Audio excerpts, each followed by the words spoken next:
swali. Hivi is it possible, maana kwanza nimependa ambavyo umeongelea kwamba ni uwezo wa akili na hisia kukaa in alignment kukusaidia wewe na watu wengine kuhakikisha kwamba mnakaa kwenye mazingira ambayo ni ya utulivu au ya amani au avoid unnecessary troubles.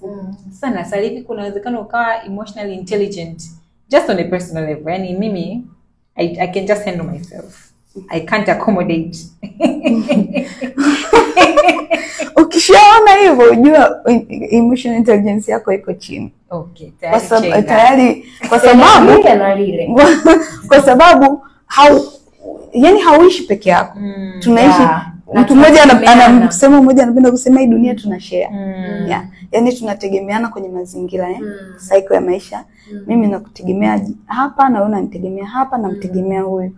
Kwa hiyo lazima kuna mahali tutafika utahitaji mtu. Kwa hiyo na lazima utahitaji kuwa na mtu wa karibu, una ndugu kwanza, una wazazi, una ndugu, una jamaa, una rafiki, una colleagues, una watoto.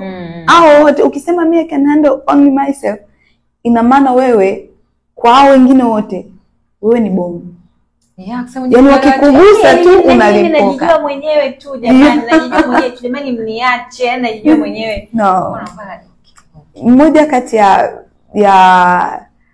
ya elements za kuwa na mtu mwenye emotional intelligence ni kutokuwa mbinafsi.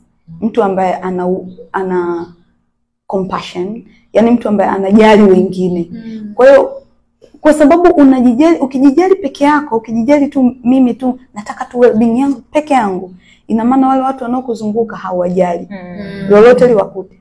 Unajua but that's not, hiyo sio emotional intelligence. Emotional intelligence ni kwamba una uwezo wa kujihandle wewe na kuhandle wengine. Unaona? Mwingine anapokuja kwako iwe ni peaceful place ya kuingia. Unaona? Anasema kweli kuna watu, nina marafiki 5 lakini nikienda kwa G, she's there to listen. Ni mtu ambaye ana utulivu, ana uwezo wa kunisikiliza, it doesn't matter na yeye yuko kwenye changamoto gani. Kwa hiyo ni uwezo ule wa kuaccommodate watu wengine. Sio kulingana na matatizo yao tu, hata kulingana na mazuri yao. So ule uwezo wa kumaccommodate Belinda katika ups and downs zake, ile ni wewe unakuwa una rate, una level kubwa ya emotional intelligence. Kwamba hisia zako wewe ziko kwenye nafasi nzuri ya kukusaidia wewe mwenyewe na kuwasaidia wengine. Sababu we are here for